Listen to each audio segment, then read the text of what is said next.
I want to welcome everybody to the On the Mat podcast. I'm your host, Coach Paul. That handsome young fellow over there is our co-host, Jay. And I will get to the lovely man in the middle shortly. But this is a show to highlight high school athletes and also give these young athletes a platform to tell their stories as they pursue their dreams in life. No matter what the dream is, remember, this is only the beginning. Today's guest is probably the biggest lineman in the city section. He's 6'7.5", 300 pounds. Time out. He's got an 81-inch wingspan. This is insane. But either way, we want to welcome our junior left tackle, Rosco Jaspers, out of Fairfax High School right here in Los Angeles, California. Welcome to the show, Rosco. Thanks for having me, guys. Hey, 81 inches, bro? Like, can you bear hug like 3 people at one time?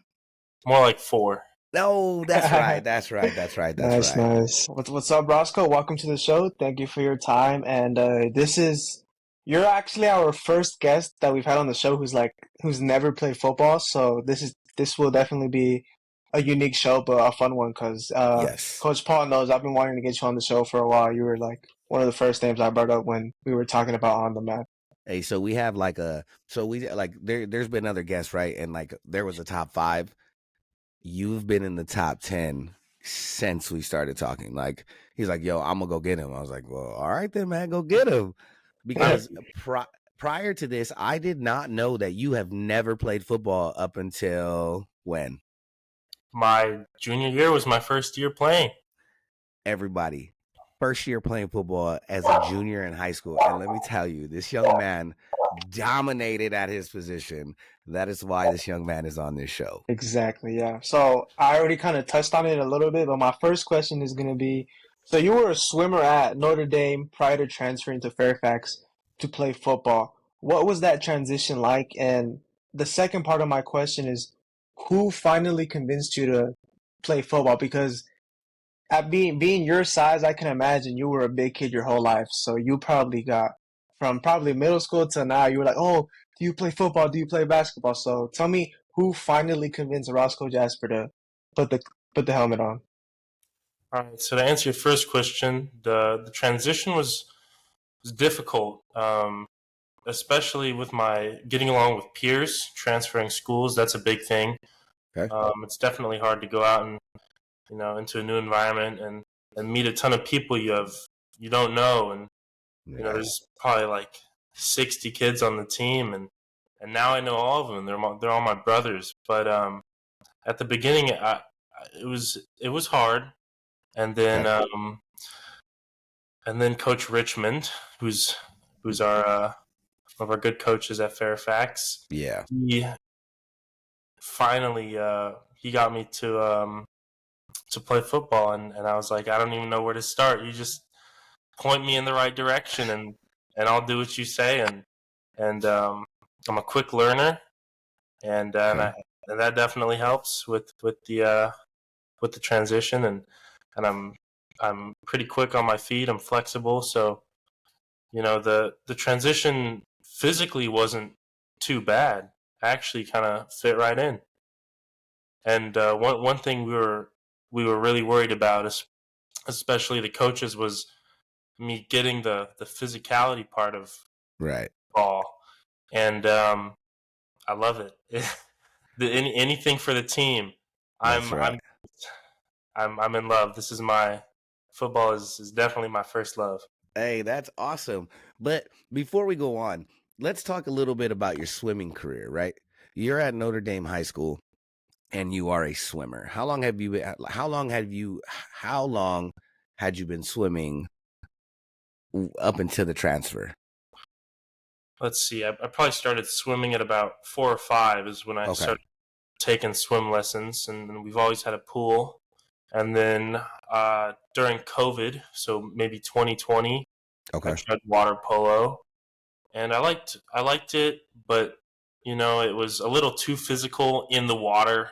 Yeah, I thought it was a bit much. All right. So I switched to swim. I joined Los Angeles Swim Club, and shout out to them. They're a good program, and fit right in with the kids. Had a good group, and swimming was like it was really calming to me. That's why I like Okay. it. So yeah, and then I went to Notre Dame freshman and sophomore year of high school and joined the swim team. Yeah. My swim coach was my theology teacher, so we got along really well. And Okay. a bunch of the kids on the swim team, Los Angeles Swim Club, which is a club team, went to Yeah. Notre Dame. So I had a lot of friends starting out, which was good, and it was a good Yeah. experience.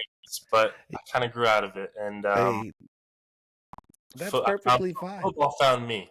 There it is. Football Hey, found no, me.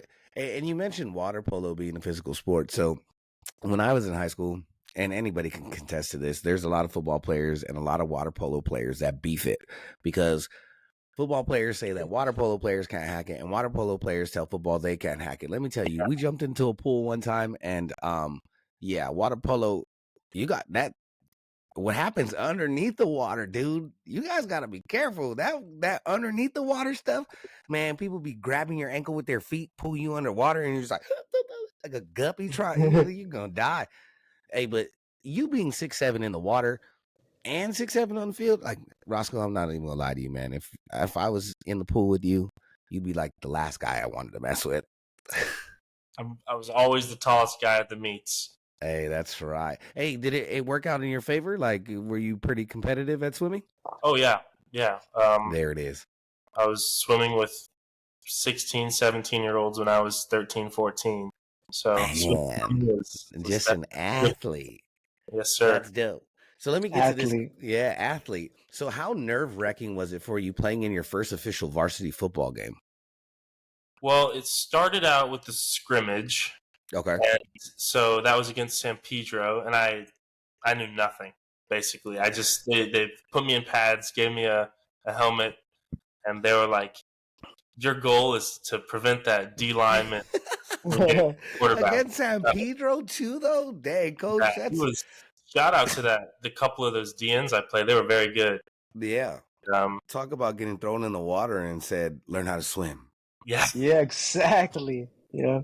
But that didn't go the greatest. That didn't go how I was expecting it to go. It was, Okay. first padded, not game, but basically a game, the scrimmage. Mm-hmm. And then my first game, I forgot who that was against. The first game was definitely something. It was a home game. I do remember that. And it was against Paramount. Paramount. Good That school. was a good school. I think we lost that one. I feel like I did better than I thought I would have done. Okay. That's in your first game of competition, like if you take your scrimmage versus your first game, would you say there was improvement? Because that's all that matters. Yeah. Then that's a win. That's a win because towards the end of the season, you were the man. So in a matter of a season, you went from not knowing, okay, I just got to make sure he doesn't get by me, to gradually getting better, dude. And that's all. That's what it's about. Shout out to your coaches and shout out to you, man, for developing. Thanks so much. So exactly. Yeah. Go ahead. But as long as I'm going 2 steps forward, 1 step backwards, that's okay. There's improvement. Yeah, there is. And that's it's all about the progress. And I'm gonna take it back to the swimming part. This is more of a comment. I applaud every swimmer, water polo, anything to do with the water. Yes. That is so physically demanding, and it also helps that I can't swim. So this wait, time out. You little can't bit of swim? jealousy. You can't swim? No, man. I don't go anywhere near the ocean. But that was just a comment, little sidebar. But my next question for you, Roscoe, is: have you heard of NFL players saying, "What was your welcome to the NFL moment"? I haven't. No. No. So basically, what a welcome to the NFL moment is like. These rookies come in, whether they're the man in college or not, and maybe they get hit by a big player, or they have to block somebody, they get blown up. But that welcome to the NFL moment is basically saying, wow, I'm really in the big leagues now. Like, whoa, things are different now. So I'm going to kind of rearrange the question since Fire. obviously we're not in the NFL. So Not would yet. you have yeah would Not you yet. I have like that. a welcome to football moment? Maybe it was this guy who kind of blew you up on the first play, or a big blindside block you got hit, or something like that. Do you have a welcome to football moment? My welcome to football moment was definitely against Palisades. That was a hard game. And we held up a lot better than we thought. And we held up a lot better than everyone else was predicting. Right. And there was one play, it's probably the first 10 plays of the game, first drive. And Donovan, our quarterback, threw a pick. And I was trying, everyone's going, he's cutting it to the side of the field, the guy who catches the ball, everyone's screaming, the crowd is going crazy, and my heart just sinks. And I'm like, oh, not on the first drive against Palisades. So I see the guy, he's a linebacker who caught the ball because it got batted down or something. Okay. And he's just booking it. He's on the sideline, and I'm tunnel visioned on him. And then out of nowhere, I just get blown up, and I get put on my butt. And that was, my head is ringing and everything, and that was my welcome to football moment. I got up and I was like, the ball's way That was back a big there. boy hit. Yeah. Like, what happened? But yeah. Dang. Hey, at least you got up. Yeah. And Yeah, he got up and got ready for the next play. That's right. Yeah, man, that's getting blindsided. Even so, I played at Taft, and I was a specialist. I did kicker punter, so I wasn't doing a lot of tackling, but I did get blindsided one time. We played Crenshaw High School. I don't ever want to do that ever again, man. That was the first and only time I ever felt like ringing in my ear. I'm like, whoa, what is this? Yeah. No, it So was. definitely the ringing. Yeah. I got blindsided one time, and it's a phrase that it's a phrase that you guys may know. It's called elbows and assholes. Where I was like parallel with the ground, so all it was elbows and assholes. I get it. I get it. Yeah. Bro, I wanted to quit football after that. Yeah. It Yeah, was dude. definitely embarrassing. It was a big game. Pally versus Fax were Yeah. big rivals and full crowd. Being the biggest guy pretty much in the league, tallest, just getting laid out is pretty embarrassing. But you just gotta get up and it was a battle that game. I had a blast. It was fun, and we were just we were trading balls, and it was Yeah. it was awesome. Hey, for you guys to only lose by 8 points in that game, that's a testament because they went to the D1 finals. So Yeah. you guys held your And own. they had a great team, yeah. So, Roscoe, my next question for you is we're going to talk a little bit more about kind of your development. So, if you compare your first official game against Paramount and compare it to your last game of the season against Wilson, how much do you think you improved? And could you feel it, like physically, mentally? I think I did a great deal of improving. I'm proud of myself for that. Shout out to Coach Adair, our offensive line coach. He helped me so much throughout this year. And then head coach, Coach Solario, he was an immense help. And I do want to thank them. I think every step I've taken, they've been there with me, and they've taught me everything I know about football. So the first game was a struggle, and then by the end at Wilson, I think I was playing pretty good. My explosion out of my stance had gotten better. It's nowhere near as good as it is now. Right. Next year I'm going to be a monster next year. That's No sacks, and but I think my best performance was the second half of Venice.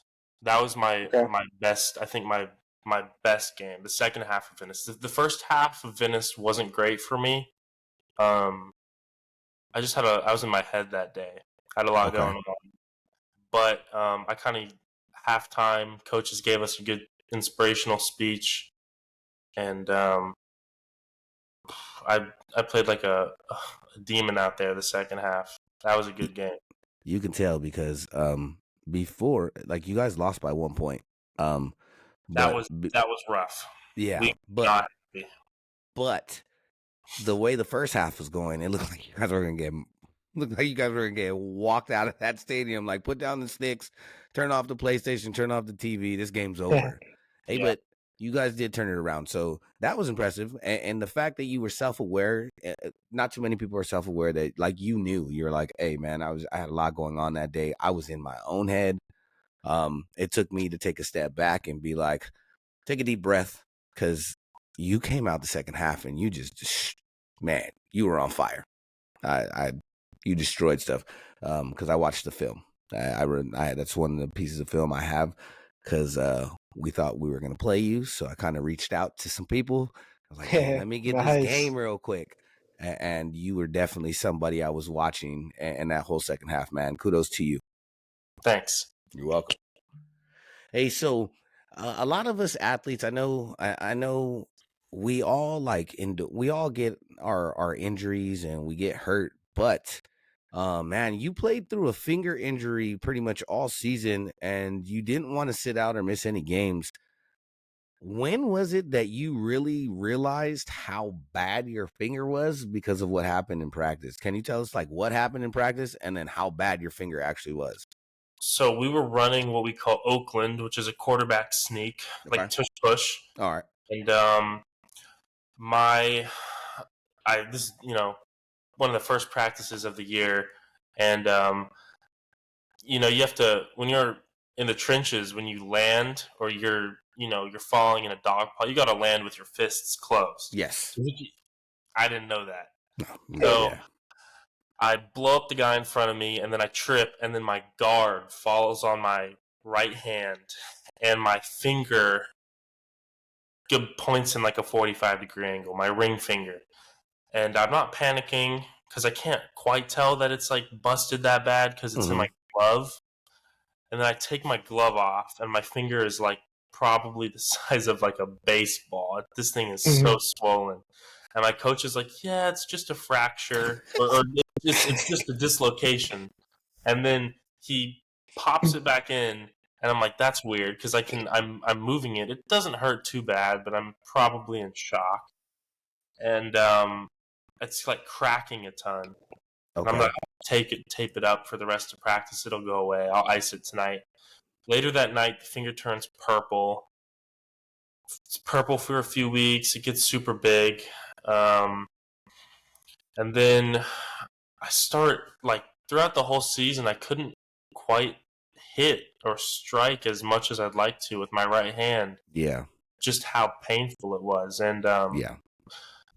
I didn't quite realize how bad it was until we got it x-rayed. And so what happened was there's two bones in your finger, right? Your joint like this. Mm-hmm. And one of my bones hit the other bone, so it just tore all the bone up. So there's just it's just mangled bone. There's just fragments and stuff. Okay. And they showed me the x-ray, and here's my finger now. It's not great. Right. Surgery, scars, and it is what it is. Yeah. But they took a bone out of my wrist and put it in my joint, or put it in my finger to make a new joint. So it is new. Man. When I heard about it, I was like, no way. Like, because I thought, like, when I first read, I was like, I just thought you dislocated your finger. Like, I didn't know it was that bad. So, man, that's some intense stuff to go through. And you made sure you didn't miss a game, man. Two broken fingers and a broken toe. First football season. Man. Wow, you're building up a callus. So next season, injury-free, sack-free. Hey, next year, no broken bones at all. Yeah. Body's getting used to it. That's nice. So, Rosco, unfortunately, you guys had kind of a bit of a disappointing season, going 4-7 and losing in the first round of playoffs. When you guys lost to Wilson, can you kind of walk us through that Wilson game, and in your opinion, what happened in that game? Well, I think the game, we didn't get off to a great start. We didn't build momentum. Their defensive line was giving me, at least, a pretty hard time. Not as much as Palisades. Palisades probably had the best D lineman I went up against, Okay. but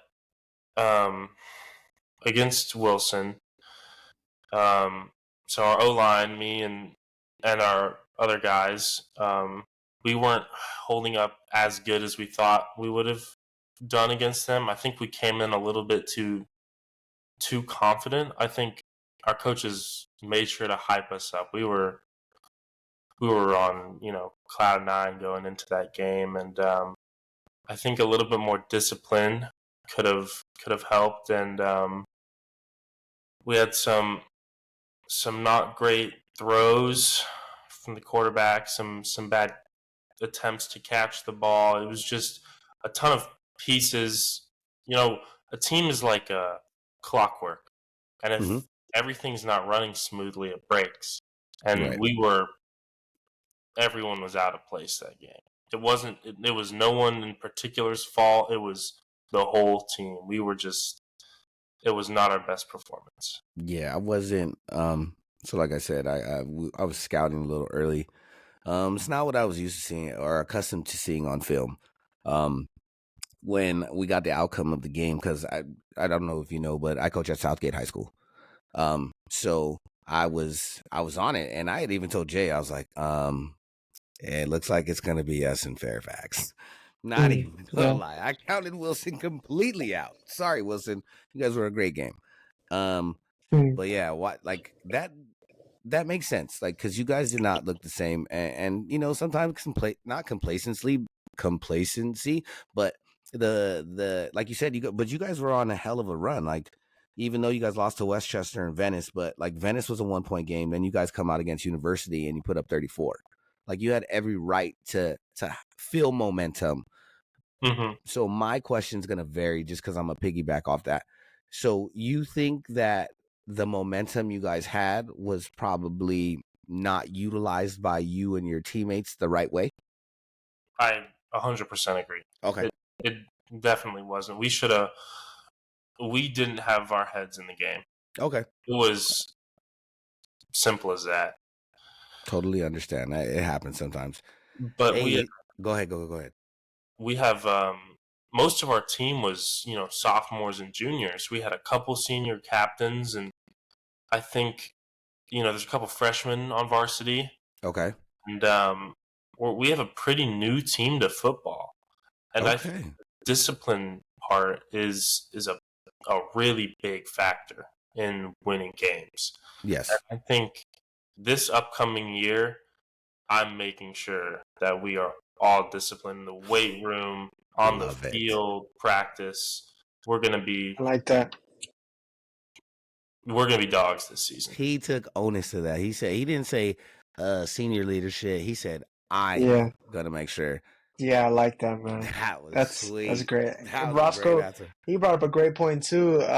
Fairfax will be a team to watch next year, based on how many guys are returning. I mean, I think there were two O linemen graduated, a couple skill guys. Mm-hmm. I know the QB transferred out, but I mean, you guys were returning a core. Our backup QB is, he's solid. So exactly, he throws a good pitch. Everybody, watch out for Fairfax. Yeah. You guys' quarterback transferred out? He did. Yeah, he's at Salesian. Salesian, yeah. But that's okay. He's not going to be as good of protected. I like that, Rosco. He's not going to have a 6'8" guy he's not protecting his blind side. So, but best of luck to that young man. Because exactly. Didn't he have an offer already? He had like 3 or 4. A few, yeah. Hey man, best of luck to that young man. Shout out to Donovan. We're gonna miss him. No Great answer. Great answer. Hey, so how true is this? So I heard your grandparents taught the team a play in practice, and you guys actually learned it, called it, and you got it on a 4th down. Explain this to me, please. Okay. So my grandpa, my mom's dad, played at Okay. Baylor as a lineman. He Okay. played left tackle too, and this was in the '70s, I think. Okay. And he was a walk on. All right. And Dope. Shout out to Grandpa. shout out to Grandpa Gene, yeah.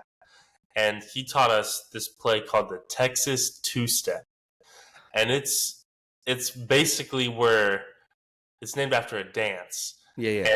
And it's where the guards and the tackles all switch position. So the left tackle will go to the right guard position, and the left guard will go to right tackle, and the Okay. right guard will go to left tackle, and the Okay. right I got tackle it. will go to left guard.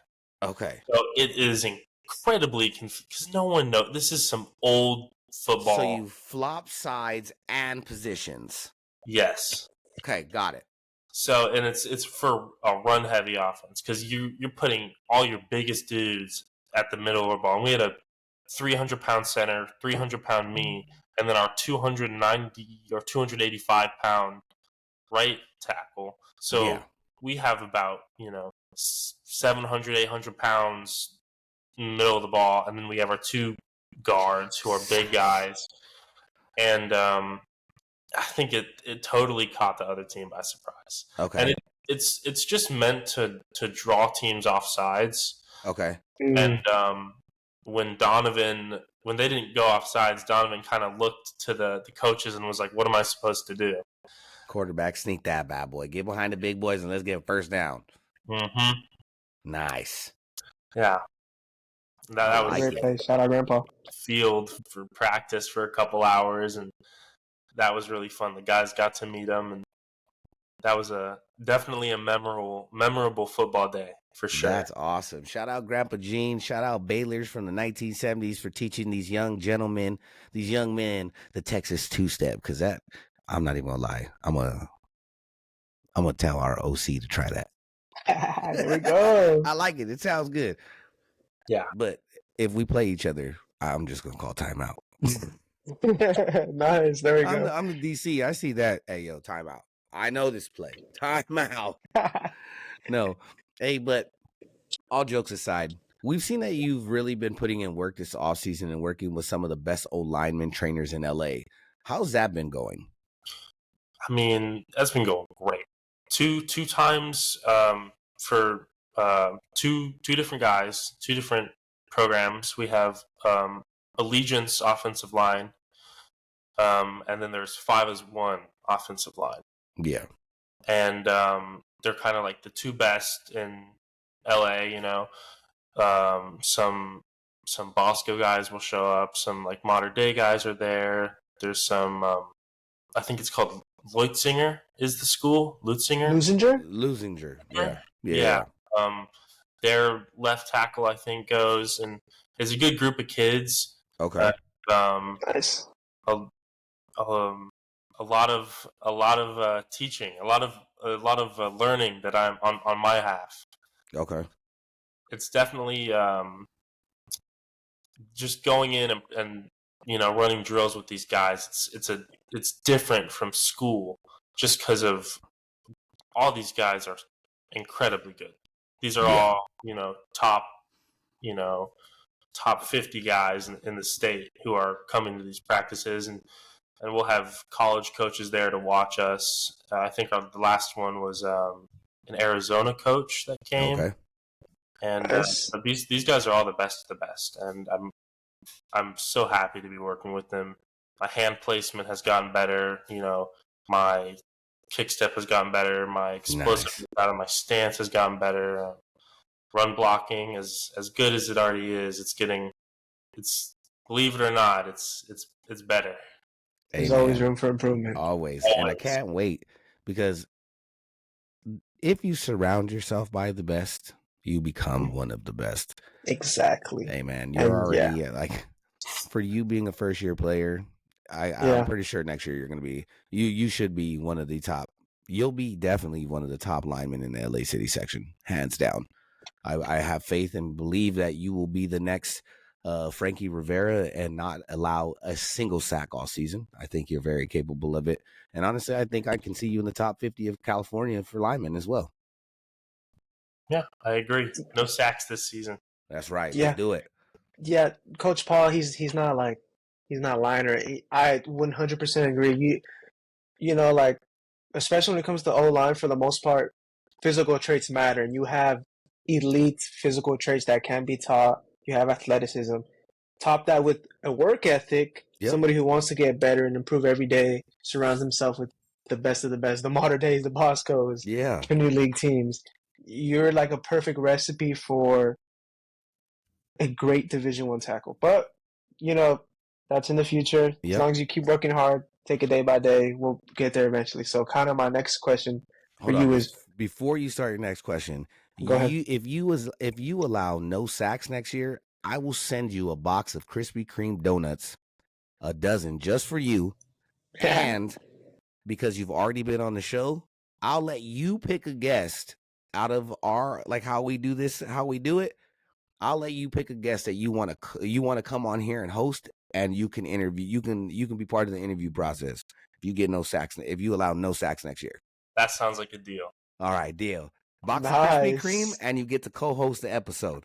Okay, deal. All right, deal. Sweet. Bet. Let's do it. That's Bet. a great one. Yeah. All right. So my next question is just what motivates you to keep working hard every day in the off season, early AM workouts, weekend workouts? What motivates you, man? You know, it's a mix of my friends, my family, and my coaches. And at this point in my life, I can't, you know, I can't, I can't, I can't wait till I'm 30 and decide I want to play football. So at this point in my life, it's the best time for me to play. It's the only chance I get to play football, and that's a big motivator for me as well. That I only got one shot at this, and I'm gonna try my best. I'm gonna make as much as I can out of this. And but you know, my coaches, Solario and Richmond and Adair, shout out to them. They are my football family. That's them, right. Them, my teammates. I push for my teammates too, and you know, everything is for the team. And I'm so excited to play next year. That's hey, the one thing I'm going to tell you this, Roscoe, is as you continue to get better, is there's a saying that you may or may not have heard. You can't teach height. Can't teach size. Can't teach height. Yeah, you can't. So the fact that you're 6'7", practically 6'8", yeah, your goals and your aspirations and your dreams are coming to you shortly, young man. They're within reach. They are. Just based off of, go ahead. I'm lucky that I understand that. Yes. I'm glad I understand that, because a lot of kids who have potential, I like that, don't understand their potential. Yeah, man, that's awesome. I've surrounded myself with a lot of good people. I'm incredibly blessed. And Amen. And they, especially my parents, and really my Grandpa Gene. That's right. Yeah, it's kind of his dream to see me play football. And if I want to do like one thing before I die, I wanna go D1 playing football, and I'm gonna make it happen. That's right. Yes, you will. I like that. Yeah. Now, Roscoe, kind of ending my last question around the off season. Do you have any camps plans so you could get some national scouts, some eyes on you? I'm going to a rivals camp here. I have it written down in The regional one, okay. Yeah, and that's the rivals combine at East LA College. Okay. And then I'm going to Camp Lineman in LA. Nice. Those are the two so far that I have lined up for. And I went to the USC and UCLA ones last year, and I think I'm going to do those again. Those are really good camps. Do them. Do them. Yes. Perfect. Oh, yeah. Yeah, he said, do him. Rivals is going to be, that's going to be one of the top I'm camps. going to go crazy. Yeah, if you perform well, I mean, I don't want to say we'll see a historic jump on the recruiting boards or whatever, but you will for sure. I'm willing to bet so much money that I don't even have, that you will be on the boards of a lot of colleges if you perform semi well, because you passed the eye test. Now you just got to prove that you can use your size. This is a random question too. So Rosco, with you being basically 6'8", and you're going to Fairfax, which is historically known as a basketball school, a hoop school, walking around campus, did any of the coaches ever come up to you and say, "Hey, do you want to play?" I've on and off. I have thought about playing basketball, but my decision has always ended up being no, because I played when I was younger, and it wasn't really my thing. But every couple of weeks, the basketball coach will ask me if I still want to play. Yeah. And basketball coach, don't stop asking. Don't stop asking. They won't.